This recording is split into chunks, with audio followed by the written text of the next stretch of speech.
बिस्मिल्लाहिर्रहमानिर्रहीम। अस्सलाम वालेकुम। उम्मीद करता हूँ कि आप सब लोग खैरियत से होंगे। तो फाइनली काफ़ी अरसे के बाद आज एक नई डिस्कशन के साथ, नई वीडियो के साथ आपकी खिदमत में हाज़िर हूँ। एक्चुअली कुछ मेरे अपने हेल्थ प्रॉब्लम्स थे और कुछ मुझे काम था जिसकी वजह से काफ़ी अरसे तक मैं वीडियो नहीं बना सका, लेकिन अब से मैं कोशिश करूँगा कि रेगुलरली वीडियोस को अपलोड किया जाए ताकि जो हमारा सिलेबस है उसको हम जल्दी से जल्दी कवर कर सकें। तो आज की इस वीडियो में हम डिस्कस करेंगे बॉन्ड एनर्जी के बारे में। बॉन्ड एनर्जी भी इसे कहते हैं, बॉन्ड इंथाल्पी भी कहते हैं, बॉन्ड डिसोसिएशन एनर्जी भी कह दिया जाता है।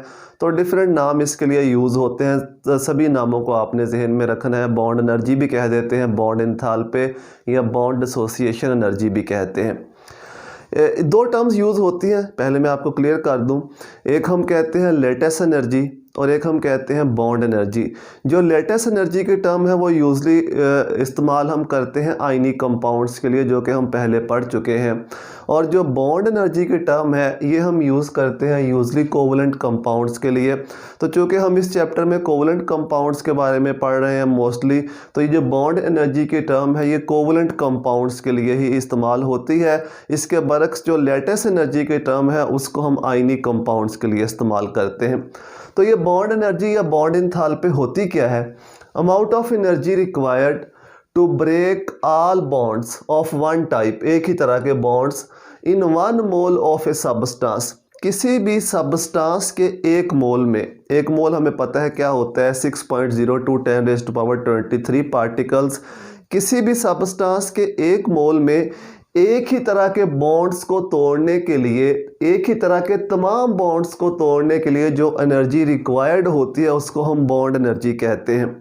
इस चैप्टर के शुरू में हमने एक बात पढ़ी थी कि जब हाइड्रोजन का एक मोल बनता है, हाइड्रोजन के एटम्स करीब आते हैं, बॉन्ड फॉर्मेशन होती है, हाइड्रोजन का एक मोल बनता है, तो उस दौरान तकरीबन इतनी एनर्जी रिलीज़ होती है। दो हाइड्रोजन के एटम करीब आते हैं, एनर्जी रिलीज़ होती है, अट्रैक्शन होती है, एनर्जी रिलीज़ होती है, हाइड्रोजन का मॉलिक्यूल बनता है। जब एक मोल ऑफ हाइड्रोजन फॉर्म होता है तो उस दौरान तकरीबन इतनी एनर्जी रिलीज़ होती है, 436 किलो जूल पर मोल। अब अगर हम ये चाहते हैं कि इस हाइड्रोजन को तोड़ के, हाइड्रोजन के एक मोल को तोड़ के वापस एलिमेंट्स में कन्वर्ट कर दिया जाए, वापस एटम्स में कन्वर्ट कर दिया जाए, तो हमें सेम अमाउंट ऑफ एनर्जी अब चाहिए इसको तोड़ने के लिए। इसके अंदर जो कोवलेंट बॉन्ड मौजूद है उनको तोड़ने के लिए, एटम्स को सेपरेट करने के लिए। तो अगर हम इसके रिवर्स करें, हाइड्रोजन इसको एनर्जी प्रोवाइड करें तो ये ब्रेक डाउन हो जाएगा, एटम्स में कन्वर्ट हो जाएगा और इसके लिए एनर्जी चाहिए। डेल एच की वैल्यू है तकरीबन उतनी ही होगी, 436 किलो जूल पर मोल। लेकिन अब साइन चेंज हो जाएगा। यहाँ पे नेगेटिव साइन ये शो करता है कि एनर्जी रिलीज़ हो रही है, यहाँ पे हमने कोई साइन नहीं लगाया, पॉजिटिव साइन है, इसका मतलब एनर्जी हमें देनी पड़ रही है या एनर्जी एब्जॉर्ब हो रही है। तो दोनों टर्म्स में हम बॉन्ड एनर्जी को डिफ़ाइन कर सकते हैं। इस टर्म में भी, बॉन्ड फॉर्मेशन के टर्म में भी हम डिफ़ाइन कर सकते हैं और बॉन्ड डिसोसिएशन के टर्म में भी हम डिफ़ाइन कर सकते हैं, लेकिन यूजली हम इन्हीं टर्म्स में बॉन्ड एनर्जी को डिफ़ाइन करते हैं। तो जब कोई भी कोवलेंट कंपाउंड बनता है, जब एलिमेंट्स एटम्स आपस में मिलते हैं, कोवलेंट कंपाउंड बनता है, तो यूजली एनर्जी रिलीज़ होती है। एक मोल कोवलेंट कंपाउंड के बनने के दौरान जितनी एनर्जी रिलीज़ होती है, अगर हम वापस उसको तोड़ना चाहें तो उतनी ही एनर्जी वापस उसे देनी पड़ती है। उस एनर्जी को हम बॉन्ड एनर्जी कह देते हैं। तो ये बॉन्ड एनर्जी है कि बॉन्ड एनर्जी होती क्या है। In term of bond formation भी इसको हम डिफ़ाइन कर सकते हैं, in term of bond dissociation भी इसको हम डिफ़ाइन कर सकते हैं, लेकिन यूजली ज़्यादातर बुक्स में इन फॉर्म ऑफ डिसोसिएशन के टर्म्स में इसको डिफ़ाइन किया गया होता है। तो आपने भी इन्हीं टर्म्स में इसको डिफ़ाइन करना है। इसके बाद अगर हम बात करें कि बॉन्ड एनर्जी को किन यूनिट्स में मेजर किया जाता है, तो मैं यहीं पर लिख देता हूँ। इसको मेजर किया जाता है किलो जूल पर मोल। ये यूनिट्स इस्तेमाल होते हैं बॉन्ड एनर्जी के लिए या बॉन्ड इंथाल्पी के लिए। अब हम बात करते हैं कि कौन कौन से ऐसे फैक्टर्स हैं जो बॉन्ड एनर्जीज़ को अफेक्ट करते हैं।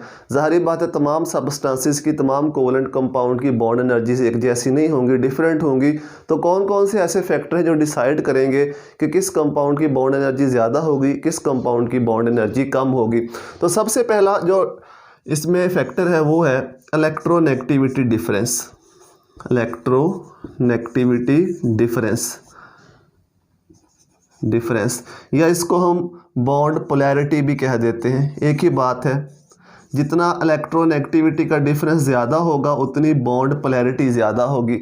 जितना इलेक्ट्रोनेगेटिविटी का डिफरेंस ज़्यादा होगा, जितनी बॉन्ड पोलैरिटी ज़्यादा होगी, उतनी ही बॉन्ड एनर्जी भी ज़्यादा होगी, उतनी ही बॉन्ड एनर्जी भी ज़्यादा होगी।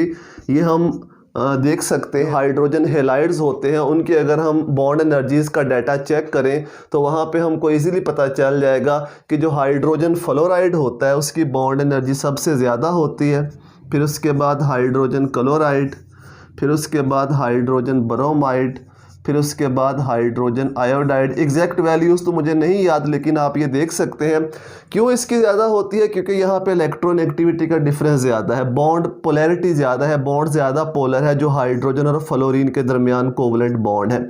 इसके बाद दूसरे नंबर पे बॉन्ड पोलैरिटी हाइड्रोजन और क्लोरीन के दरमियान, फिर उसके बाद हाइड्रोजन और ब्रोमीन के दरमियान, और सबसे कम पोलर बॉन्ड कौन सा होता है, कोवलेंट बॉन्ड हाइड्रोजन और आयोडीन के दरमियान। चूँकि ये सबसे ज़्यादा पोलैरिटी है इस बॉन्ड के अंदर, तो बॉन्ड एनर्जी सबसे ज़्यादा होगी और इसकी बॉन्ड एनर्जी सबसे कम होगी। तो पहला फैक्टर तो ये हो गया, इसको हम डिटेल में भी डिस्कस करेंगे बाद में। जितना इलेक्ट्रोनेगेटिविटी का डिफरेंस ज़्यादा होगा अटैच्ड एटम के दरमियान, बॉन्ड की पोलैरिटी ज़्यादा होगी, उतनी ही बॉन्ड एनर्जी भी ज़्यादा होगी। सेकेंड फैक्टर जो है यह number of bonds. Number of bonds ये तो सिंपल फैक्टर है कि जितने दो एटम्स के दरमियान कोवलेंट बॉन्ड ज़्यादा होंगे। हमें पता है कि कोवलेंट बॉन्ड सिंगल भी हो सकता है, डबल भी हो सकता है, ट्रिपल भी हो सकता है।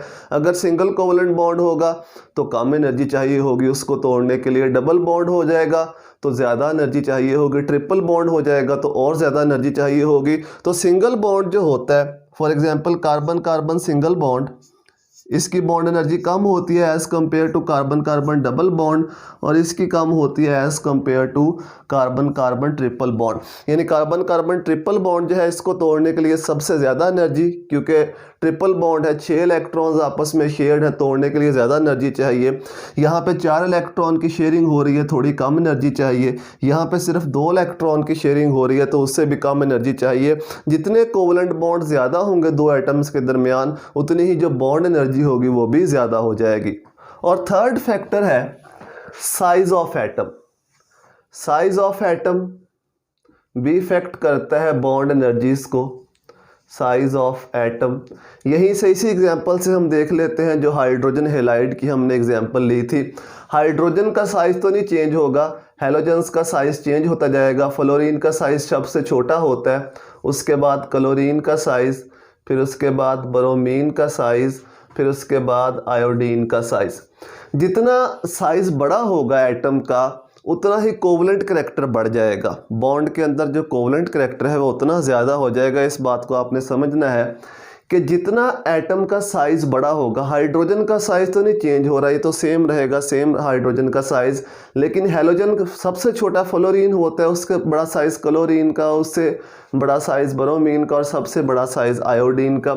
जितना बड़ा साइज़ होगा उतना ही बॉन्ड के अंदर कोवलेंट करैक्टर ज़्यादा होगा। या सिंपल इसको हम ऐसे भी समझ सकते हैं कि यहाँ पे इलेक्ट्रोनेगेटिविटी का डिफरेंस ज़्यादा है तो यहाँ पे आयनिक करैक्टर ज़्यादा है। इलेक्ट्रोनेगेटिविटी का डिफरेंस ज़्यादा है 2.1, ये तक 4 है। इलेक्ट्रोनेगेटिविटी का डिफरेंस कितना बनता है, तकरीबन 1.9 बनता है। ज़्यादा इलेक्ट्रोनेगेटिविटी का डिफरेंस है तो ये इस बॉन्ड के अंदर ज़्यादा आयनिक करैक्टर है।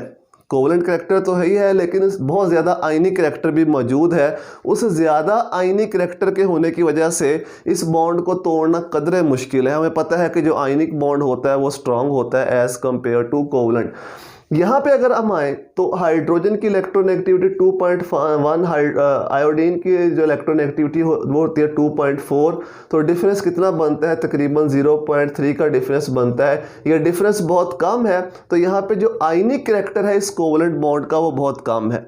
आयनिक करैक्टर इस कोवलेंट बॉन्ड का बहुत कम है, तो इसलिए इसको तोड़ने के लिए कम एनर्जी चाहिए, क्योंकि यहाँ पे आयनिक करैक्टर कम है, यहाँ पे आयनिक करैक्टर ज़्यादा है। इसी चीज़ को हम इन टर्म ऑफ साइज़ भी समझ सकते हैं। आयोडीन का साइज़ बड़ा है तो ये वाला जो बॉन्ड है इसका कोवलेंट करैक्टर ज़्यादा होगा, कोवलेंट करैक्टर इसमें ज़्यादा होगा, जबकि यहाँ पे फ्लोरीन का साइज़ छोटा होने की वजह से और इलेक्ट्रोनेगेटिविटी ज़्यादा होने की वजह से इस बॉन्ड का कोवलेंट करैक्टर कम होगा, आयनिक करैक्टर इसमें बहुत ज़्यादा होगा। इसमें भी कुछ ना कुछ आयनिक करैक्टर होगा लेकिन वो कम होगा क्योंकि इलेक्ट्रोनेगेटिविटी का डिफरेंस कम है। क्योंकि यहाँ पे इलेक्ट्रोनेगेटिविटी का डिफरेंस ज़्यादा है तो यहाँ पे आयनिक करैक्टर बहुत ज़्यादा होगा। तो इन टर्म ऑफ साइज़ अगर हम बात करें, अगर बड़ा एटम है तो बड़ा एटम ज़्यादा पोलराइजेबिलिटी क्रिएट करता है, ज़्यादा कोवलेंट करैक्टर आता है उस बॉन्ड के अंदर। अगर साइज़ छोटा है तो वो कम पोलराइजेबिलिटी क्रिएट करेगा, कम कोवलेंट करैक्टर आएगा। यहाँ पे आयनिक करैक्टर ज़्यादा है, यहाँ पे आयनिक करैक्टर कम है। जहाँ पे भी दो डिफरेंट एटम आपस में कोवलेंट बॉन्ड के ज़रिए अटैच होते हैं वहाँ पे आयनिक करैक्टर होता है उस बॉन्ड के अंदर, उस कोवलेंट बॉन्ड के अंदर आयनिक करैक्टर होता है। कितना होगा वो डिपेंड करता है कि इलेक्ट्रोनेगेटिविटी का डिफरेंस कितना है। जितना ज़्यादा आयनिक करैक्टर होगा उतनी ही उस कोवलेंट बॉन्ड की स्ट्रेंथ बढ़ जाएगी। यही हमारा अगला पॉइंट भी है, इसलिए मैं इसको यहाँ पे थोड़ा डिटेल से डिस्कस कर रहा हूँ। जितना ज़्यादा इलेक्ट्रोनेगेटिविटी का डिफरेंस होगा उतनी ही उस बॉन्ड की जो आयनिक करैक्टर है वो ज़्यादा होगा। जितना आयनिक करैक्टर ज़्यादा होगा उतनी बॉन्ड एनर्जी भी ज़्यादा होगी। तो यही हमारी नेक्स्ट चीज़ है जिसको हम डिस्कस करने जा रहे हैं कि जो पोलैरिटी है, जो आयनिक करैक्टर है, उसका क्या इफेक्ट होता है बॉन्ड एनर्जीज के ऊपर। आयनिक करैक्टर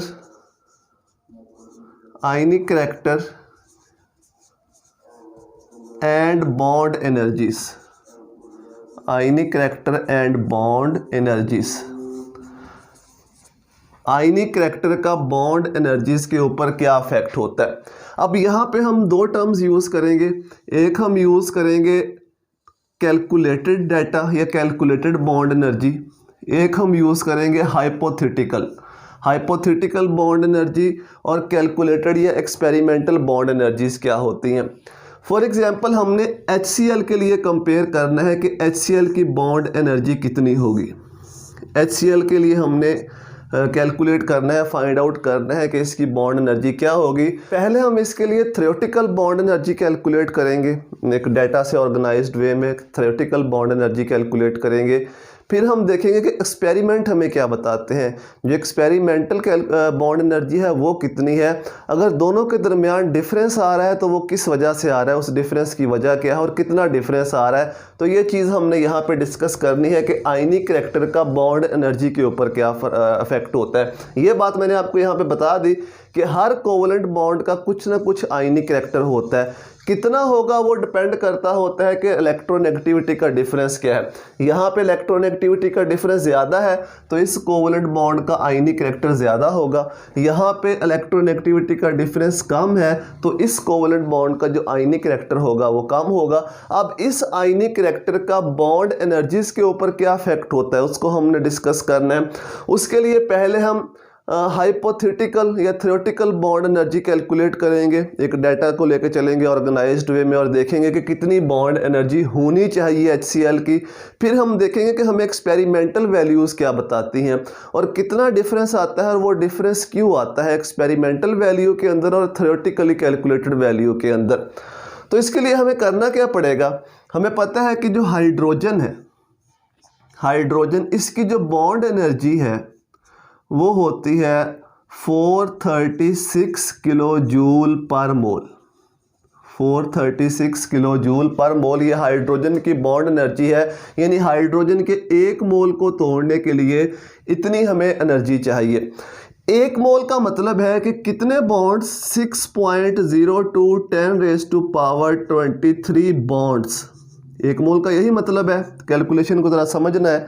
एक मोल का मतलब है कि इतने बॉन्ड्स को हमने तोड़ना है, ये हम पढ़ चुके हैं एवोगैड्रोस नंबर के अंदर। इतने बॉन्ड्स को तोड़ने के लिए कितनी एनर्जी हमें चाहिए, 436 किलो जूल पर मोल। अब यहाँ से हम एक बॉन्ड के लिए इस एनर्जी को कैलकुलेट कर सकते हैं। एक बॉन्ड के लिए अगर इस एनर्जी को कैलकुलेट करना हो तो 436 divided by 6.02 10 raise to power 23, ये वैल्यू आ जाएगी। इसको अगर डिवाइड करें तो ये बनता है 72.42 10 रेज़ टू पावर -23, ये वैल्यू बनती है। अगर हमने एक बॉन्ड को तोड़ना है हाइड्रोजन के तो इतनी एनर्जी चाहिए। दोबारा से फिर देख लो, एक मोल हाइड्रोजन को तोड़ने के लिए इतनी एनर्जी चाहिए। एक मोल का मतलब हम इतने बॉन्ड्स को तोड़ रहे हैं, 6.02 10 रेज़ टू पावर 23। लेकिन अगर हमने एक बॉन्ड को तोड़ना है तो एक बॉन्ड को तोड़ने के लिए कितनी एनर्जी चाहिए होगी, इसको इधर जाके डिवाइड कर दो। जब डिवाइड करोगे तो हमारे पास ये आंसर आ जाएगा। यानी एक हाइड्रोजन बॉन्ड को अगर हमने तोड़ना है तो इतनी एनर्जी चाहिए। अब इसमें हम देखते हैं कि एक हाइड्रोजन एटम की कितनी कंट्रीब्यूशन है। दो एटम आपस में अटैच हैं इस बॉन्ड में, तो इस बॉन्ड को तोड़ने के लिए इतनी एनर्जी चाहिए। इसका मतलब है कि हाफ एनर्जी ये वाला एटम कंट्रीब्यूट कर रहा है, हाफ एनर्जी ये वाला एटम कंट्रीब्यूट कर रहा है। तो पर एटम अगर हमने एनर्जी फाइंड करनी है कि एक हाइड्रोजन का एटम कितना कंट्रीब्यूट करता है, तो इस वैल्यू को हम 2 से डिवाइड कर देंगे। पर एटम हमने निकालनी है, पर हाइड्रोजन एटम निकालने के लिए हम क्या करेंगे, इस वैल्यू को 2 से डिवाइड कर देंगे। जब इस वैल्यू को 2 से डिवाइड करेंगे तो ये हमारे पास आंसर आ जाएगा 36.21 10 रेज़ टू पावर -23। ये हमारे पास आंसर आएगा कि एक हाइड्रोजन का एटम इतना कंट्रीब्यूट करता है, उसकी इतनी कंट्रीब्यूशन होती है। अब एक हाइड्रोजन के एटम की हमने कंट्रीब्यूशन निकाल ली। इसी तरह से अब हमने कंट्रीब्यूशन निकालनी है एक क्लोरीन के एटम की, कि एक क्लोरीन का एटम कितना कंट्रीब्यूट करता है।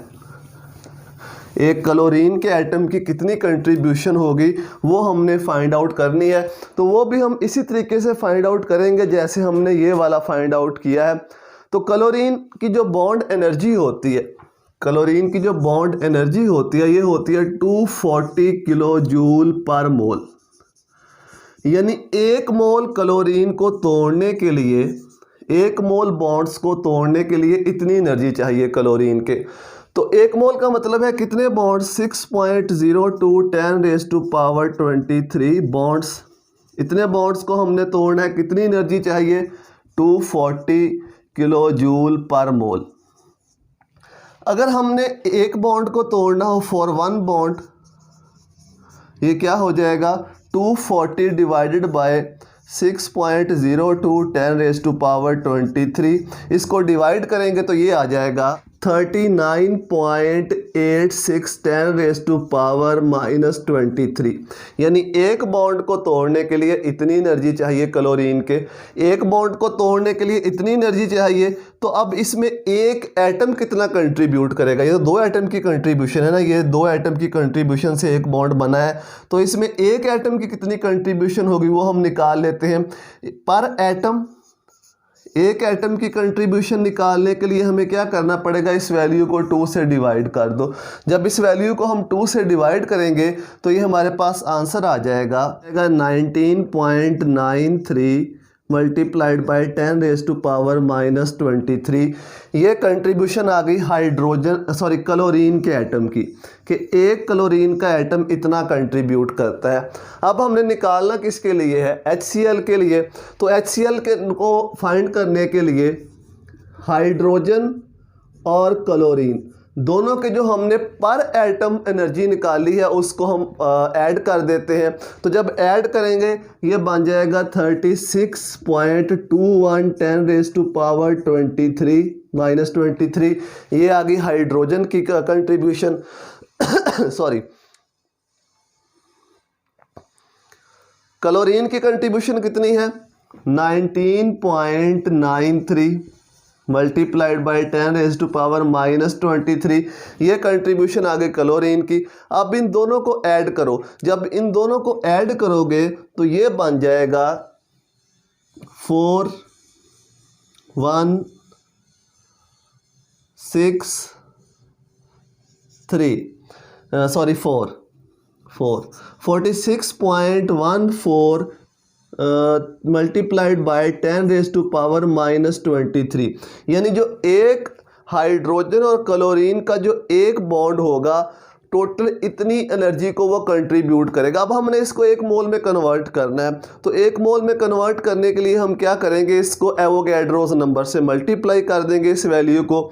जब हम इस वैल्यू को, ये एक बॉन्ड की बॉन्ड एनर्जी है, ये एक हाइड्रोजन और क्लोरीन एक बॉन्ड की बॉन्ड एनर्जी है, हमने इसको पर मोल लेके जाना है। जब पर मोल लेके जाएंगे तो क्या करेंगे, इसको हम एवोगैड्रोस नंबर से मल्टीप्लाई कर देंगे 6.02 10⁻23। जब इससे मल्टीप्लाई करेंगे तो हमारे पास टोटल बॉन्ड एनर्जी आ जाएगी। कितनी बॉन्ड एनर्जी ये होनी चाहिए, ये होनी चाहिए 336 किलो जूल पर मोल। यानी जो HCl है उसकी इतनी बॉन्ड एनर्जी होनी चाहिए। अगर हम एक ऑर्गेनाइज्ड वे में लेके चलें, हाइड्रोजन की अगर हम एनर्जी निकालें पर एटम, क्लोरीन की हम एनर्जी निकालें पर एटम, दोनों को जमा करें, दोनों को जोड़ें, फिर उसको हम कन्वर्ट करें पर मोल के अंदर, तो HCl की जो बॉन्ड एनर्जी है वो इतनी होनी चाहिए। लेकिन एक्चुअली जो बॉन्ड एनर्जी हमें एक्सपेरिमेंट से पता चलती है, HCl की जो बॉन्ड एनर्जी है वो है तकरीबन 431 किलो जूल पर मोल। 431 किलो जूल पर मोल। ये एक्चुअल जो हमें एक्सपेरिमेंट से वैल्यू मिलती है वो इतनी है। जो हमने कैलकुलेट की कि इतनी वैल्यू होनी चाहिए थ्योरेटिकली, वो वैल्यू है 336 किलो जूल पर मोल, लेकिन एक्चुअल वैल्यू इतनी है। जो डिफरेंस बनता है वो बनता है तकरीबन 95 किलो जूल पर मोल। इतनी बॉन्ड एनर्जी ज़्यादा आती है इस जो थ्योरेटिकली कैलकुलेटेड है इसके मुकाबले में। अब ये क्यों ज़्यादा आती है, ये इस वजह से, इस बॉन्ड के आयनिक करैक्टर की वजह से। एक्चुअली होता क्या है कि हाइड्रोजन और क्लोरीन अपना इलेक्ट्रॉन शेयर करके बॉन्ड बनाते हैं जिसको हम कोवलेंट बॉन्ड कहते हैं। लेकिन यहाँ पे ये हो गया इसका प्राइमरी इंटरेक्शन, जो कोवलेंट बॉन्ड बन रहा है ये इसका प्राइमरी इंटरेक्शन है कि इलेक्ट्रॉन की शेयरिंग होती है तो कोवलेंट बॉन्ड बनता है। लेकिन इलेक्ट्रॉन एक्टिविटी डिफरेंस की वजह से इस हाइड्रोजन के ऊपर आ जाता है पार्शियल पॉजिटिव चार्ज और इस क्लोरीन के ऊपर आ जाता है पार्शियल नेगेटिव चार्ज। ये बन जाता है सेकेंडरी इंटरेक्शन, जिसकी वजह से आयनिक करैक्टर डेवलप होता है। हमें पता है कि आयनिक बॉन्ड में जो अट्रैक्शन होती है वो आयंस के दरमियान होती है, वो कंप्लीट आयंस होते हैं। यहाँ पे ये पार्शियल आयंस बन रहे हैं या पार्शियल चार्जेस बन रहे हैं। जितने ये चार्जेस स्ट्रांग बनेंगे उतना ही जो आयनिक करैक्टर होगा वो ज़्यादा आएगा। जितने ये पार्शियल चार्जेस स्ट्रांग होंगे उतना ही आयनिक करैक्टर इस बॉन्ड के अंदर ज़्यादा आएगा। और ये पार्शियल चार्जेस कब स्ट्रांग बनेंगे, जब इलेक्ट्रॉन एक्टिविटी का डिफरेंस ज़्यादा होगा। जितना इलेक्ट्रॉन एक्टिविटी का डिफरेंस ज़्यादा, ये चार्जेस उतने स्ट्रांग आएंगे। जितने चार्जेस स्ट्रांग आएंगे ये सेकेंडरी इंटरेक्शन उतना स्ट्रांग हो जाएगा। ये तो प्राइमरी इंटरेक्शन है ना जो कोवलेंट बॉन्ड बन रहा है, ये एक सेकेंडरी इंटरेक्शन भी हो रहा है जो इलेक्ट्रॉन एक्टिविटी के डिफरेंस की वजह से हो रहा है, जो इन पार्शियल चार्जेस के दरमियान है, जिसकी वजह से इस कोवलेंट बॉन्ड के अंदर आयनिक करैक्टर आ रहा है। तो ये जो सेकेंडरी इंटरेक्शन जितना स्ट्रांग होगा उतनी ही जो बॉन्ड एनर्जी होगी वो उतनी ज़्यादा हो जाएगी। अगर ये सेकेंडरी इंटरेक्शन ना होता तो बॉन्ड एनर्जी इतनी ही होती जो हमने थ्योरेटिकली कैलकुलेट की थी। लेकिन चूंकि जो पोलर कंपाउंड्स होते हैं, पोलर कोवलेंट कंपाउंड्स, उनके अंदर सेकेंडरी इंटरेक्शन होता है due two electron activity difference. तो पोलर कोवलेंट कंपाउंड्स के लिए जो थ्योरेटिकली कैलकुलेटेड वैल्यू होती है वो हमेशा एक्चुअल वैल्यू के मुकाबले में कम होती है। क्यों कम होती है? इस सेकेंडरी इंटरेक्शन की वजह से। क्योंकि जब भी पोलर कंपाउंड होगा इलेक्ट्रॉन एक्टिविटी का फ़र्क आएगा। जब इलेक्ट्रॉन एक्टिविटी का फ़र्क आएगा तो ये सेकेंडरी इंटरेक्शन बनेगा। तो सेकेंडरी इंटरेक्शन की वजह से बॉन्ड एनर्जी की जो एक्चुअल वैल्यू होगी वो थ्योरेटिकली कैलकुलेटेड वैल्यू के मुकाबले में ज़्यादा हो जाएगी। तो उम्मीद है कि ये बात आपको समझ में आ गई होगी। जो चीज़ मैंने आपको समझाने की कोशिश की है कि आयनिक करैक्टर का बॉन्ड एनर्जीज के ऊपर क्या इफेक्ट होता है और ये सेकेंडरी इंटरेक्शन क्या है या कोवलेंट बॉन्ड के अंदर जो आयनिक करैक्टर है वो कैसे डेवलप होता है। लास्ट में एक छोटी सी हम और बात कर लेते हैं कि जो सिग्मा बॉन्ड होता है उसकी बॉन्ड एनर्जी ज़्यादा होती है as compare to pi bond. इसको समझना बहुत ही आसान है, सिर्फ आपको फॉर्मेशन का पता होना चाहिए कि सिग्मा बॉन्ड कैसे बनता है और पाई बॉन्ड कैसे बनता है। ये हमें पता है कि जो सिग्मा बॉन्ड है वो ऑर्बिटल्स की लीनियर ओवरलैप से बनता है। इस तरह से लीनियर ओवरलैप होती है तो सिग्मा बॉन्ड बनता है। पाई बॉन्ड बनता है पैरेलल ओवरलैप से। और ये भी हम पढ़ चुके हैं कि जो सिग्मा बॉन्ड की जो इलेक्ट्रॉन डेंसिटी होती है वो इंटरन्यूक्लियर एक्सिस के ऊपर होती है, यानी वो लाइन जो दो न्यूक्लियस को मिला रही होती है, सिग्मा बॉन्ड के इलेक्ट्रॉन उस इंटरन्यूक्लियर एक्सिस के ऊपर होते हैं, स्ट्रांगली हेल्ड होते हैं, न्यूक्लियस की अट्रैक्शन बहुत स्ट्रांग होती है। लेकिन जो पाई बॉन्ड के इलेक्ट्रॉन्स होते हैं वो इंटरन्यूक्लियर एक्सिस से अवे होते हैं, उसके अबव होते हैं या उसके बिलो होते हैं। सिंपल ऐसे कह लो कि पाई बॉन्ड के इलेक्ट्रॉन न्यूक्लियस की अट्रैक्शन से थोड़े दूर होते हैं, इसलिए पाई बॉन्ड थोड़ा वीक होता है, सिग्मा बॉन्ड थोड़ा स्ट्रांग होता है। इसको तोड़ने के लिए ज़्यादा एनर्जी चाहिए as compare to pi bond. Sigma bond की बॉन्ड एनर्जी ज़्यादा होती है। ये हमें पता भी चलता है कार्बन कार्बन सिंगल बॉन्ड की अगर हम बॉन्ड एनर्जी को देखें और कार्बन कार्बन डबल बॉन्ड की बॉन्ड एनर्जी को देखें, जो कार्बन कार्बन सिंगल बॉन्ड है उसकी बॉन्ड एनर्जी होती है 348 किलो जूल पर मोल, और जो कार्बन कार्बन डबल बॉन्ड है, ये carbon carbon single bond, carbon carbon double bond 614 kilo joule per mole. अब कार्बन कार्बन डबल बॉन्ड में एक तो सिग्मा बॉन्ड होगा, तो सिग्मा बॉन्ड की तो बॉन्ड एनर्जी इतनी है, तो 348 को अगर हम 614 में से माइनस करें, 348 को अगर हम 614 में से माइनस करें, यहीं पे कर लेते हैं, 348 को अगर माइनस करें तो ये बनता है 6, ये भी 6 और ये 2, ये 266 किलो जूल पर मोल। यानी पाई बॉन्ड की जो बॉन्ड एनर्जी है वो तकरीबन इतनी होती है, और जो सिग्मा बॉन्ड है उसकी बॉन्ड एनर्जी इतनी होती है। क्यों सिग्मा बॉन्ड की ज़्यादा होती है, रीज़न मैंने पहले आपको एक्सप्लेन कर दी है। तो ये वैल्यूज़ भी यही चीज़ हमें बताती हैं कि जो सिग्मा बॉन्ड होता है वो स्ट्रॉन्ग होता है as compare to pi bond. तो उम्मीद है कि जो बातें मैंने आपको बताई हैं बॉन्ड एनर्जीज़ के बारे में, ये आपको समझ में आ गई होंगी। अगर फिर भी कोई कन्फ्यूजन हो तो आप कमेंट्स में मुझे पूछ सकते हैं, उसके बारे में मैं इंशाल्लाह कोशिश करूँगा कि ज़रूर आपको उसका रिप्लाई करूँ। अगर आपको वीडियोस हेल्पफुल लगती हैं तो अपने दोस्तों के साथ शेयर करें, वीडियो को लाइक भी कर दिया करें। दुआ में याद रखिएगा। अल्लाह हाफिज़।